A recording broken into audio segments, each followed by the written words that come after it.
Now today we have two class speakers whom Kevin will introduce, but I'll take the privilege of adding a personal note.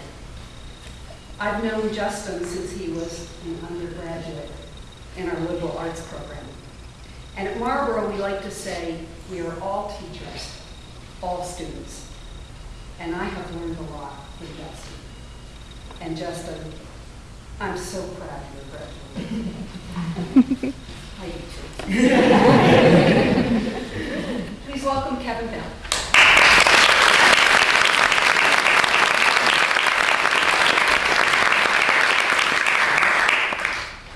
Good morning. I'd be honored to introduce the class speakers. The first speaker is Justin Atkins, born in San Diego, currently living in Williamston, Mass. Justin's project, small business and non-profit web development using open source technology. With everyone and their grandmother having a website these days, it's crucial for small businesses and non-profit organizations to have a viable web presence. Because many of these organizations are on a tight budget, it's imperative that the technology these sites are built on is forward-thinking and open source. Justin's capstone project addressed the needs of three user groups: client, students, and the general public. Using the community-maintained content management system WordPress, the site is easily updatable, simple to navigate, and offers an e-commerce option as well as searchable content. Manipulating PHP-based modules and using data from various public APIs gives this project dynamic and easily maintained content and integrates the needs of these disparate users under one administration system. Justin Atkins.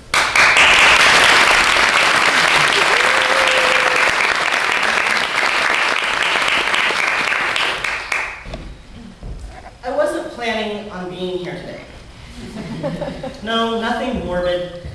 I just don't do these things. Ceremonies, that is. In fact, I didn't technically graduate from high school. 13 years ago, I was bored, so I left school. I traveled the world, made a living in the nonprofit sector, and as a web developer and graphic designer. I lived the life of an autodidact.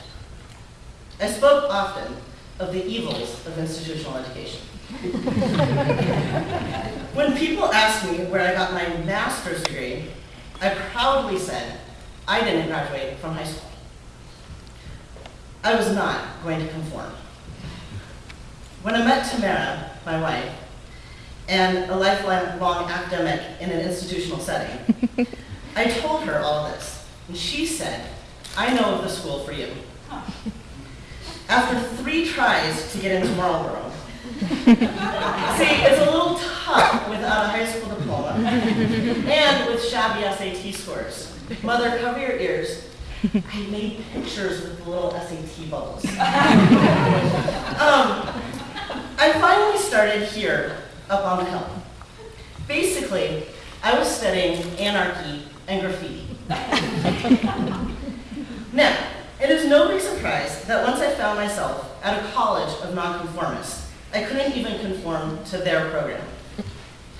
Having a blast in my anarchist studies, I sat down one day and realized this might not be the best course of study for the good old resume. So, I took an independent study course with Jim Mahoney in web development. Up in financial aid one day, someone slipped about a bachelor's completion program at the Graduate Center. They didn't mean to say that, I don't think. As an older student, yes, I was one of, if not the oldest students up here up on the hill. I thought that this path might make more sense, especially for my career. Then, I found out that no one had directly transferred from the undergraduate to the Graduate Center, and no one knew what to do with me. It seemed that processes were being made up left and right. I'm glad I made this decision. I still don't believe in institutional education, but I've been able to work full-time as a web geek, and I even threw a little open source anarchy into my coursework. All along, I had the full support of the staff and faculty, especially President Ellen. In fact, Ellen is the reason I'm here today. She's been one of my biggest supporters in all of my causes since my first term here on the Hill. I told Ellen recently, I don't do ceremonies, but she convinced me to come. And then, here I am, speaking. I think this is a way to really make sure I showed up. So, I told myself that just showing up would be a great way to thank her. And from now on, I will just have to quote Mark Twain and say, I have never let my schooling interfere with my education.